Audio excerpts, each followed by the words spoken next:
ntabwo uzigera wibagirwa indoro yakurebaga cyangwa wibagirwa amagambo meza yakubwiraga. Ndavuga wa muntu watabarutse bikakubabaza, wa muntu wawe witabye Imana nyamara yaragufitiye runini mu buzima bwawe. Ariko icyo nkubwiye cyo komera, kandi twese niryo herezo, kandi tumusabire Imana imutuze heza. None kuri ya channel yanyu Red Blue Empire, reka nongere mbakumbuze ibigwi n'amateka bya Ivan Buravan ndetse na Kizito Mihigo. Aba ngaba bagiye tukibakeneye, bagiye aribwo abantu babakeneye. Rero reka mbabwire ibigwi n'amateka by'aba bagabo. Ubundi Kizito Mihigo ni muntu ki? Kizito Mihigo yavutse kuwa gatandatu tariki ya 25 Nyakanga 1981, avukira Kibeho, umwe mu mirenge y'akarere ka Nyaruguru, mu yahoze ari perefegitura ya Gikongoro mu ntara y'Amajyepfo y'u Rwanda. Ni umwana wa gatatu mu bana batandatu ku babyeyi be Buguzi Augustine ndetse na Iribagiza Placidia, bamureze mu Bukristo Gatolika. Kuko afite imyaka 9 yatangiye guhimba uturirimbo tw'abana, maze nyuma y'imyaka 5 aza kuvamo umuhanzi w'indirimbo za Kiliziya Gatolika uzwi mu Rwanda. Mu mwaka w'1994 ntabwo byaje kugenda neza, kuko ise umubyara Buguzi Augustine yishwe muri jenoside yakorewe Abatutsi. Mu binyamakuru bitandukanye Kizito Mihigo yakunze kuvuga ko gucika ku icumu rya jenoside yakorewe Abatutsi biri mu byamuhaye inganzo y'ubutumwa aririmba.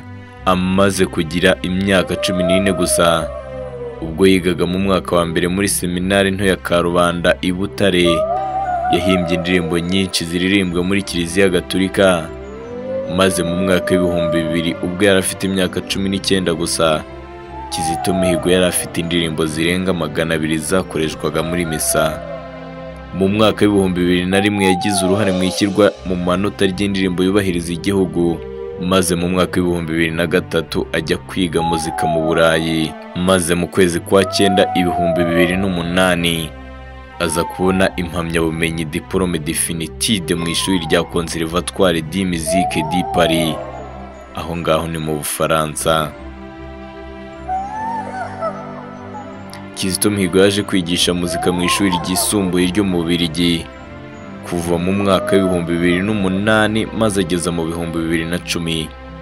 Mu mwaka w'2010 Kizito Mihigo yashinze fondasiyo ayita Kizito Mihigo Peace Foundation, ariyo KMP. Ngo iyi fondasiyo yari igamije guharanira amahoro n'ubumuntu mu bantu.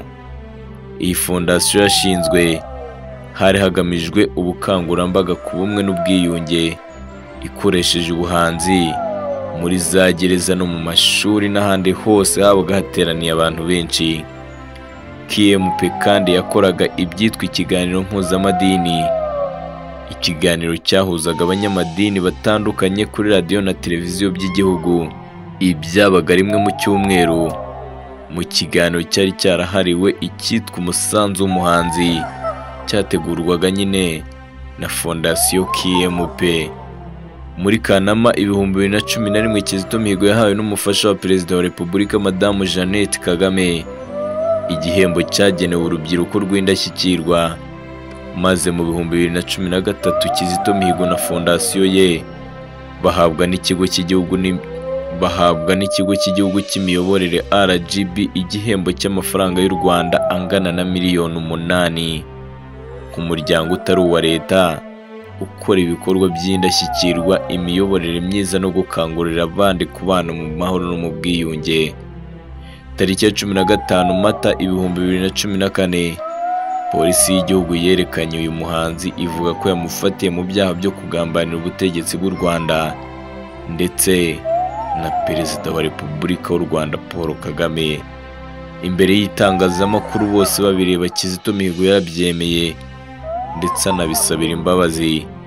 Maze ya tariki ya 27 Gashyantare 2015 urukiko rukuru rwa Kigali rwakatiye umuhanzi igihano cy'imyaka 10 y'igifungo.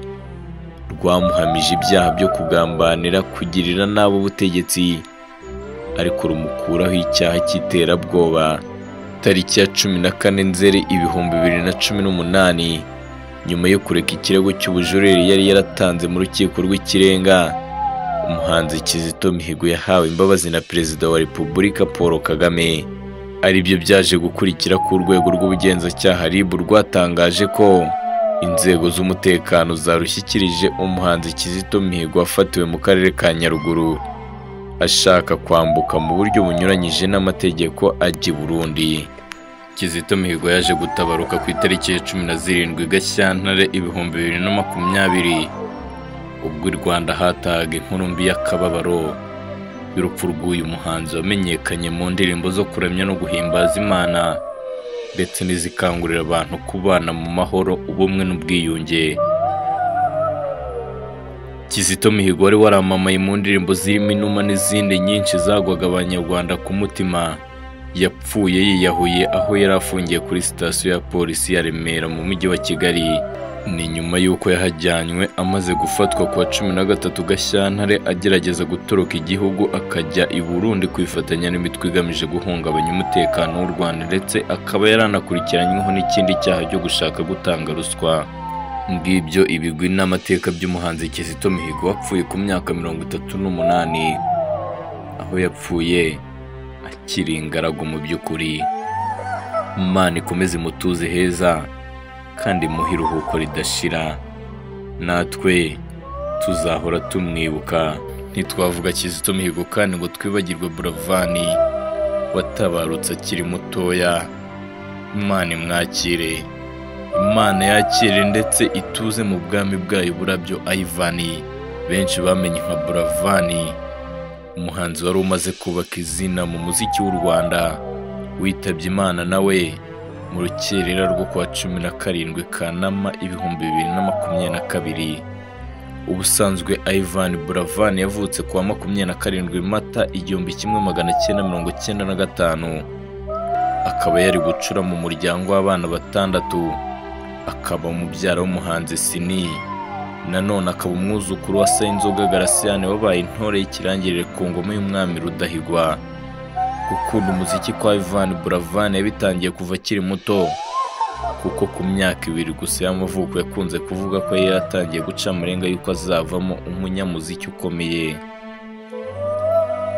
Icyo gihe bivugwa ko ngo mukuru ye yaramuguriye piano y'abana, akaba ariyo yifashishaga mu gukina nayo, aha akaba ari nayo yahamije ko ariyo yatumye akunda umuziki.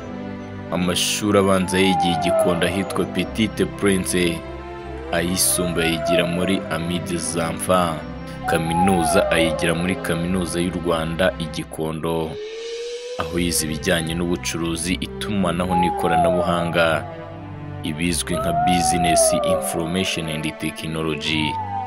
Ivan Buravan yakuranye inzozi zo kuzaba umukinnyi w'umupira wa ruhago ukomeye. Avuga ko umuziki waje kumira umupira w'amaguru, bityo abonaho aganisha ubuzima bwari mu muziki. Muri 2009 ubwo yari yujuje imyaka 14 gusa, Ivan Buravan yitabiriye irushanwa ry'ikigo cya Rwanda Teri cyifuzaga abanyempano bashoboraga kubakorera indirimbo. Icyo gihe yitwara neza mu guhatana buwa kabiri, maze ahembwa 1.5 miliyoni y'amafaranga y'u Rwanda. Ibi ngibi byatumye Ivan Buravan ahita abona ko icyo kumutunga cyazaba umuziki aho kuba ruhago nk'uko yarakuze abitekereza. Maze kuva muri 2009 Ivan Buravan yatangiye urugendo rwo gutekereza uko yakwinjira mu muziki, ariko akagorwa no kubona aho amenera.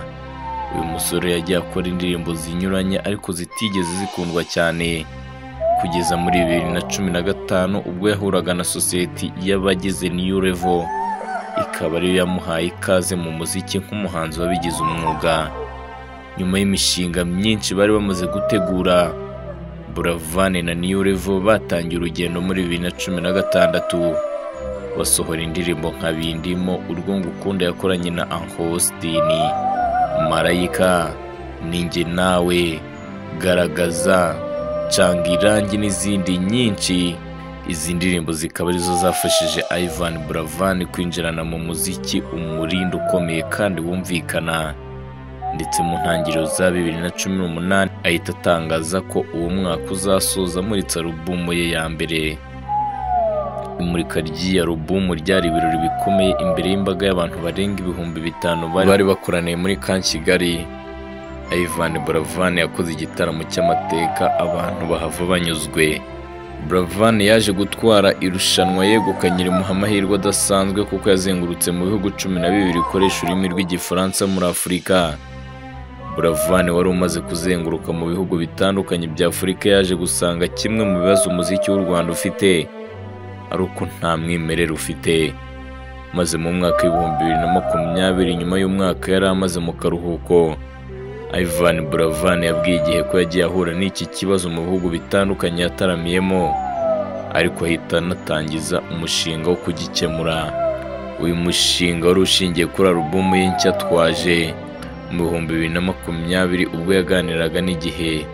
Uyu muhanzi wizihizaga imyaka 20 amaze avutse ndetse n'5 yari amaze mu muziki, yahishuye ko afite akazi ko gutandukanya umuziki w'u Rwanda n'uw'ibindi bihugu. Ati, kugeza ubu ndashaka ko abantu babasha gutandukanya umuziki w'u Rwanda n'uw'ibindi bihugu, tukagira umuziki ufite umwimerere. Ibi Ivan Buravan yahise bitangiza mu rugendo rwo gukora alubumu ye yise Twaje, ikubiyemo indirimbo zivanzemo injyana zigezweho n'umudiho gakondo. Agahamya ko ari bimwe mu byashoboraga kumufasha kugera ku nzozi ze. Na alubumu Buravan yahamyaga ko izamufasha kumenyekanisha umuziki we, ariko noneho akamenyekana ari nako amenyekanisha umuziki w'u Rwanda ndetse akanarushaho kuwuha isura. Ni urugendo uyu muhanzi yari yariyemeje, ariko agahamya ko azarufatanya n'abandi bahanzi bazabasha kubyumva ndetse bakanabikunda. Bivuze ko uyu yari umukoro ukomeye yasigiye abanyamuziki bagenzi be. Nyuma yo gusohora iyi alubumu Twaje, Ivan Buravan akayisangiza abakunzi be ku mbuga zose zicuruza umuziki. Yari yiyemeje kuyimenyekanisha ndetse no kwicuruza binyuze ku rubuga rwe yari amaze igihe atunganya. Ubwo yaherukaga kwicarana n'abanyamakuru bakaganira kuri uyu mushinga icyumweru kimwe mbere y'uko afatwa n'uburwayi, Ivan Buravan yavugaga ko uru rubuga rwe ageze kuri imirimo yo kurwubaka ndetse yiteguye no kurumurikira abakunzi be. Buravan wari waratangije urubuga ivanburavan.com, yari yarateganyije kurucururizaho ibihangano bye ndetse n'ibindi binyuranye birimo imitako ya Kinyarwanda, imyenda ikoze mu mazina ye ndetse n'ibindi bikoresho bya gakondo. Ni umushinga yabonaga nk'ushobora kuzagura umuziki we, cyane ko yifuzaga gutangira kuwucuruza hifashishijwe ikoranabuhanga, ariko by'umwihariko yitaye ku bafana be bo mu Rwanda. Ibi Buravan yatangiye kubitekereza nyuma yo kubona ko uburyo abakunzi b'umuziki baguramo ibihangano bugoye, kuko ari isoko ryo hanze y'u Rwanda baziguraho, nyamara bakabaye bazibona ku buryo buboroheye. Uyu muhanzi mbere yo gufatwa n'uburwayi yari yaratangiye gutekereza uko yatangira kumenyekanisha iyi alubumu mbere yo kuyimurikira mu gitaramo. Na alubumu Ivan Buravan yari yaratangaje ko izasohoka kwa 30 Nyakanga 2022, ariko iyi tariki yageze amaze igihe ahanganye n'uburwayi bwaje no kumuhitana. Indirimbo ebyiri yaherukaga gusohora zose zifite ubutumwa bwihariye, kuko yabanjirije iheruka yayise Ni Yesu, yo kuramya no guhimbaza Imana. Mbere yo kwitaba Imana, Buravan yari aherutse gusohora iyo yise Big Time. Indirimbo uyu muhanzi yabwiye Igihe ko yanditse ashaka gukebura abiharaje imvugo zigaragaza ko nta rukundo rukibaho. Umuhanzi Buravan yaje kwitaba Imana nawe akiri mutoya. Imana ikomeze imutuze heza kandi muhe iruhuko ridashira. None se we aba bagabo uko ari babiri wari ukibibuka? Ntabwo twabibagirwa. Basize bakoze ibikorwa bikomeye hano mu Rwanda, bashyize itafari rikomeye ku muziki nyarwanda. Imana ikomeze ibatuze heza, natwe tuzahora tubibuka. Iyi yari Red Blue Empire, mukomeze mugubwe neza, ndabakunda cyane.